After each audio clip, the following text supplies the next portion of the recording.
पाकिस्तान, पाक फौज, आसिम मुनीर। मार के आपको 1 साल हो गया, क्या सोचती थी, क्या हो रहा था? एक जज्बा था कि हमारी पाक आर्मी के सामने इंडिया ठहर नहीं सकता। जब भी कभी इंडिया ने मुल्क पाकिस्तान पर हमला करने की कोशिश की है तो हमारी पाक आर्मी ने उनको मुंह तोड़ जवाब दिया है। सईद आसिम मुनीर साहब के लिए क्या कहेंगी आप? मैं उनके लिए ये कहना चाहूंगी कि सर हम आपके साथ खड़े हैं। अगर इंडिया अपनी हरकतों से बाज ना आया तो हमारा बुनियानुल मरूस जो ऑपरेशन है इसी तरह जारी रहेगा और हम दुश्मन का। सईद आसिम मुनीर साहब का पता है आपको? क्या कहोगी उनके लिए मेरा बेटा? उनके लिए यही है कि हम उनके साथ हैं, जैसे उन्होंने कौम के लिए इतने अज़म, इतनी इज्जत के साथ और इतनी बहादुरी के साथ उनके लिए लड़ा, हम भी उनके साथ हैं। मार का हक को 1 साल पूरा हो चुका है, लेकिन हमारी कौम के जो बच्चे हैं उन्होंने इस जज्बे को जो है इतना वो प्रमोट किया है कि मैं समझती हूँ कि जो जंग हुई है ये एक जंग नहीं थी, ये बच्चों के लिए एक फन था। सबने मीम्स बनाए और इतना फन था कि हमारी कौम के बच्चे जो वो डर नहीं रहे थे। आज आप इन्हीं से मिलने आई ना, जवानों से मिलने आई ना बॉर्डर पे। कौम के अगर ये सरहदों पर खड़े होते तो हम सुकून की नींद सोते हैं, ठीक है। और आज यहाँ पर हम आसिम मुनीर के साथ सारे जहदी के लिए आए हैं और स्पेशली जो है आसिम मुनीर साहब को एक मैसेज है मेरा कि पाकिस्तानी कौम का हर बच्चा उनके साथ खड़ा है और शीशा पिलाई दीवार की तरह। बिस्मिल्लाहिर्रहमानिर्रहीम, अस्सलाम वालेकुम। मेरा जुनून के साथ मैं हूं मोहम्मद आतिफ भट्टी।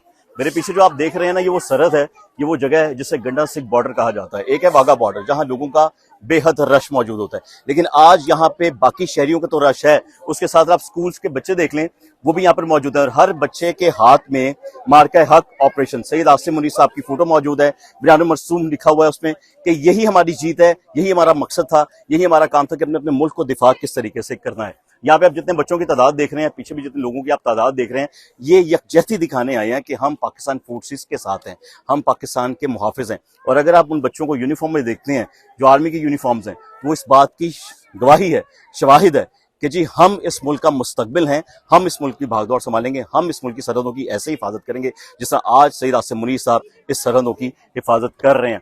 और पीछे अभी कुछ देर में ये बॉर्डर भी एक परेड का मंजर होगा, वो भी हम आपको दिखाएंगे, लेकिन उससे पहले मैं चाहूंगा इन बच्चों के जज्बात सुने, इन बच्चों की बातें सुने, बाकी डिटेल तो बाद में होंगी। मैडम कैसी हैं आप? खैरियत से हैं? जी खैरियत से। माशाल्लाह काफी बच्चों की तादाद आपके पास आई है। किस तरीके से एजुकेशन चल रही है आजकल, ये बताना पहले, ये अगली बात मैं बाद में करूंगा आपको। जी हमारे स्कूल का रिजल्ट बहुत अच्छा। अल्लाह ताला के फजलो करम से होता है, सब बच्चे अच्छे तरीके से पढ़ते हैं। मार के आपको 1 साल हो गया, आपको तो पता है मार का क्या वक्त था, आपको पता है जब जंग लगी हुई थी, टीवी के आगे आप बैठी होंगी, क्या सोचती थी, क्या हो रहा था उस वक्त? एक दिल में खौफ था, लेकिन एक जज्बा था कि हमारी पाक आर्मी के सामने इंडिया ठहर नहीं सकता। बिल्कुल ऐसा ही है। जब भी कभी इंडिया ने मुल्क पाकिस्तान पर हमला करने की कोशिश की है तो हमारी पाक आर्मी ने उनको मुंह तोड़ जवाब दिया है। बिल्कुल ऐसे हमेशा और से उनका गरूर हमेशा उन्होंने खाक में मिलाया है। आपने बच्चों को बताया कि 6-0 क्या है? 6 तैयारे इंडिया के, 0 पाकिस्तान के, पता है ना आपको? 6 तैयारे हमने गिराए उनके। जी ये तो मालूम है ना आपको, फख्र है ना इस बात पे आपको? जी बिल्कुल फख्र है। सईद आसिम मुनीर साहब के लिए क्या कहेंगी आप?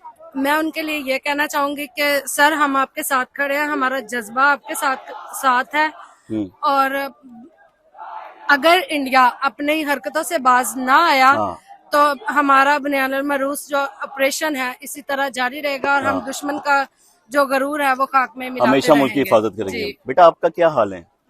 आपको पता था ना कि जब जंग हुई थी 1 साल पहले कैसे हालात थे, कुछ याद है आपको? आप तो छोटे हो गए, फिर क्या देखा था आपने टीवी पे, क्या देख रहे थे आप? यही कि कैसे इनके मिसाइल गिरे थे, कैसे जंग हो रही थी और आसिम मुनीर साहब ने कैसे इनकी तैयारी किया है और हमें जितवाया, कि हमें पूछवाया इनसे ये जो हमारे ऊपर हमला कर रहे थे। पाकिस्तान के मिसाइल गए थे वहां पे और फिर गिरे थे जाके, ऐसा ही है ना? अल्लाह अकबर के नारे लगाए थे आपने, लगाने चाहिए। सईद आसिम मुनीर साहब का पता है आपको? क्या कहोगी उनके लिए मेरा बेटा? उनके लिए यही है कि हम उनके साथ हैं, जैसे उन्होंने कौम के लिए इतने अज़म, इतनी इज्जत के साथ और इतनी बहादुरी के साथ उनके लिए लड़ा, हम भी उनके साथ हैं। आप हमेशा उनके साथ रहेंगे, आप बच्चे उनके साथ रहेंगे।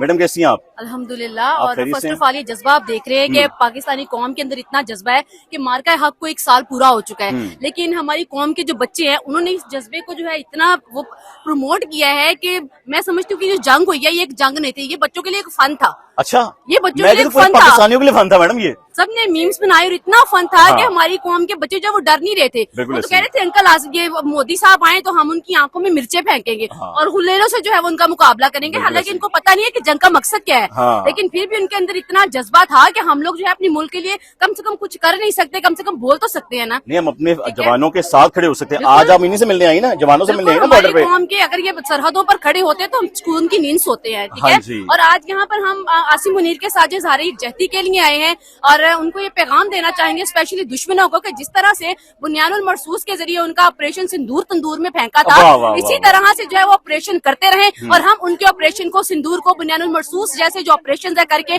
उनको तंदूर में फेंकते रहेंगे। बहुत और खूबसूरत। स्पेशली जो है आसिम मुनीर साहब को एक मैसेज है मेरा कि पाकिस्तानी कौम का हर बच्चा उनके साथ खड़ा है और सीसा पिलाई दीवार की तरह, जिस तरह से उन्होंने बुनियानुल मरसूस का लफ्ज जो है वो यूज किया था, हाँ, सीसा पिलाई दीवार, ऐसे उसमें कोई शक नहीं है। पाकिस्तानी कौम का हर बच्चा सीसा पिलाई दीवार साबित होगा और इंशाल्लाह ऐसा होगा। अगर दुश्मन दोबारा ऐसी जसारत करेगा तो हम किसी से पीछे नहीं है, फिर चाहे ये जवान फौजी जो है कौम के सपूत है, लेकिन उसके साथ साथ पाकिस्तानी कौम के बच्चे भी उनके साथ होंगे, हम सब साथ मौजूद होंगे। और ऐसा ही नहीं है, ये पाकिस्तानी कौम का जज्बा तो पूरी दुनिया ने देखा है कि भारत के खंड को किस तरह से बेनकाब किया है, खंड के पखंड को पूरी दुनिया ने किस तरह से मोदी का जो फाशिस्ट मीडिया था वो दिखा रहा था कि पाकिस्तान में इतने ड्रोन्स गिर गए, इतने लोग मर गए, ये हो गया, वो क्या। कहते लाहौर की बंदरगाह पे भी कब्जा कर दिया। मैं भी सोची पे गया किधर है बंदरगाह। ये देख लें आप एक फील को बिल्कुल उसी तरह से चाहे वाघा बॉर्डर हो या यहाँ पे गंडा सिंह बॉर्डर हो, पाकिस्तानी कौम के जज्बात आप देख सकते हैं और कोई भी ढकी छुपी बात नहीं है। और स्पेशली हम एक दफा फिर से नारा लगाएंगे, पाकिस्तान पाक फौज, आसिम मुनीर और ये आप लोगों की मोहब्बत, ये आप लोगों का प्यार, ये हम लोगों की मोहब्बत है अपने कौम के लिए भी, अपनी कौम के हर उस सपूत के लिए भी है जो कि सरहदों की हिफाजत करते हैं और बॉर्डर पे जाकर उनके घर में घुसकर मारकर सही सलामत वापस आ आपकी जाते हैं। जितनी बातें ना मुझे लगता है मोदी ने सुन ली ना, अगर अगली बार इलेक्शन नहीं लड़ेगा। कोई बात नहीं, मोदी आए तो सही। मैंने कहा अगली बार इलेक्शन नहीं लड़ेगा, कि नहीं यार बहुत जलील हो चुका हूं पहले। जब उसका तो ये हथकंडा है कि वो जब भी इलेक्शन होने वाले होते हैं ना बिहार के, तो वो जो है वो मुसलमानों का कत्लेआम शुरू कर देता है। बिल्कुल ऐसा ही है। और मोदी साहब को मैं ये कहना चाहूंगी, अगर इतनी हिम्मत है तो हमारी कौम के बच्चों का जज्बा देखो, आके इनका मुकाबला करो। कंचे और गुलेले तुम्हारा जो है ना वो सब कुछ बिगाड़ देंगी। आज तक तो जो पहलगाम जो है ना, पहलगाम जो ऑपरेशन था उसको क्लियर नहीं कर सके, उसकी तहकीकात नहीं करवा सके, उसकी तहकीकात नहीं कर सकी। अभी तो फिर उनको शायद कोई जुनून सवार हो रहा है। हाँ। अगर ये जुनून सवार हो रहा है तो फिर वो देख ले कि हमारी कौम के अंदर का, आप वहाँ पे भी देख सकते हैं, यहाँ पे भी देख सकते हैं, सरहद पार भी देख सकते हैं कि पाकिस्तान के अंदर और पाकिस्तानी कौम के अंदर इतना जुनून है कि वो दुश्मन को अपनी बातों से ही ढेर कर सकते हैं। बड़ी खूबसूरत बात की, अपने बड़ा शुक्रिया। लेकिन जी बहुत शुक्रिया मैडम, आपको लगता है यहाँ पे जितने बच्चे मौजूद थे, ये जितने स्कूल के बच्चे मौजूद हैं, हाथों में परचम है और कहानी यही है कि हम दिफा करना चाहते हैं और हम दिफा कर सकते हैं अपने मुल्क का, और हम अपनी फोर्सेस के साथ मौजूद हैं हर जगह हर कदम। अभी मजीद लोग भी यहाँ पर आए हैं, उनसे भी मैं अपनी गुफ्तगू का सिलसिला आगे बढ़ाऊंगा, लेकिन अभी जो है अभी का व्लॉग मैं यहीं पे खत्म करता हूं, क्योंकि यही बच्चे जो है ना, ये मुल्क का जज्बा है, यही अपने हाथों में इस वक्त तस्वीरें थामे अपनी फौज के साथ भी इज़हारे यकजहती कर रहे हैं और सईद आसिम मुनीर साहब के लिए भी इज़हारे यकजहती करेंगे। जी हम आपके साथ मौजूद हैं। अगर दुश्मन गलती से भी दोबारा पाकिस्तान की सरहदों की तरफ देखता है या पाकिस्तान की बॉर्डर की तरफ देखता है और गलती से भी सोचता है कि मैं यहाँ दाखिल होने की कोशिश करूंगा, तो मुंह तोड़ जवाब मिलेगा। इनकी हरकतों का अंदाजा तो इस बात से लगाया जाता है, इनकी बातों का अंदाजा इस बात से लगा लिया जाता है कि जिस वक्त वहां पर बैठा इनका जो मीडिया ना बौखलाहट का शिकार था, उस बौखलाहट में पता नहीं कितने कितने फनी कैरेक्टर हमें वहां पर देखने को मिले। जो कभी कहता था जी हमने लाहौर की बंदरगाह पे कब्जा कर लिया, जो कहता जी हमने कसूर की बंदरगाह पे कब्जा कर लिया। वो बंदरगाह कितने, ये तो सारा मैदानी इलाका है, बेवकूफो। एनीवेज अगले ब्लॉग का इंतजार कीजिएगा, आपको फिर मार के हक से रिलेटेड मैं मजीद लोगों के साथ गुफ्तगू करता दिखाई देता हूं। अल्लाह।